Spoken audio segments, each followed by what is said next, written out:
पेण तालुक्यातील ग्रामपंचायत कोलेटी हद्दीतील निवासा तलावाच्या नूतनीकरणातील त्रुटी तातडीने दूर करण्यात याव्या अशी मागणी स्थानिक ग्रामस्थांनी केली आहे।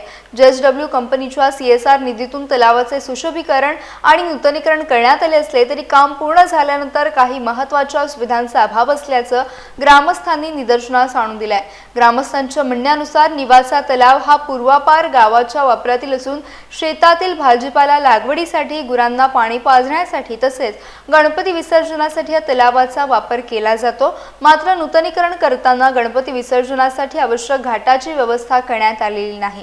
तसेच गुरांना पाणी पिण्यासाठी स्वतंत्र जागा आणि आवश्यक मजबूतीकरणाची कामे देखील अपूर्ण असल्याची नाराजी ग्रामस्थांनी व्यक्त केली आहे। तलावाचे सुशोभीकरण करताना ग्रामस्थांच्या दैनंदिन गरजांचा विचार करून आवश्यक सुधारणा कराव्यात आणि उर्वरित त्रुटी तातडीने दूर कराव्यात अशी मागणी करण्यात आली आहे। यावेळी प्रभाकर डाके, ॲडव्होकेट काशीनाथ ठाकूर, सचिन भोये, अंकुश तांबोळी, हेमंत भोईर, ग्रामपंचायत सदस्य नीलिमा घासे, राजेश घासे, सुभाष तांबोळी, गजानन बोरकर, आकाश डाकी, प्रकाश भोईर, विराज भोये यांसह ग्रामस्थ उपस्थित होते।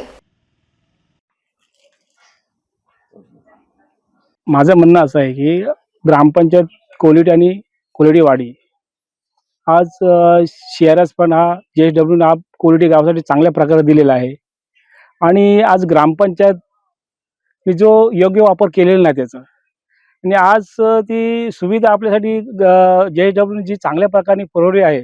हा तलाव हा म्हणजे त्यांनी तलावाची आपण ज्यावेळेला आम्ही आमचा पूर्वीचा तलाव कसा गुरांना पाणी पिण्यासाठी असतो, लोकांना सर्वांसाठी वापरण्यासाठी पाणी असतो, तर आज त्यासाठी पायऱ्या पण नाही आहेत आणि माणसं कशी खाली आणि गणपती घाट त्या ठिकाणी आहे आणि गणपती विसर्जन कसे करणार ते पण त्या ठिकाणी आहे। तर आज ह्या ठिकाणी ग्रामपंचायतनी सरपंच आणि उपसरपंचांनी दुर्लक्ष करून हा कंपनीची फसवणूक करून तर तशीच आमच्या ग्रामस्थांची फसवणूक केलेली आहे।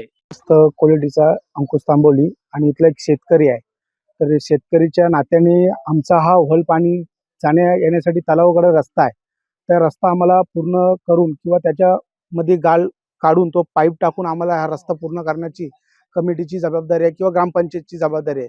तर ग्रामपंचायतने हा काम केला असेल तर ग्रामपंचायतने हा रस्ता आम्हाला करून द्यावा, कारण गणपती घाट आहे, कोलेटीवाडीचे गणपती जर जास्त पाऊस असेल तर तो रेल्वेचा क्रॉस करताना तो पाणी भरला जातो, म्हणून 1 किलोमीटर आम्ही इकडून गाडीवर किंवा बाईकवर गणपती घेऊन येतो, हातगाडी घेऊन येतो। त्यासाठी आम्हाला हा रस्ता सुरक्षित तलावात येण्यासाठी चांगला करावा।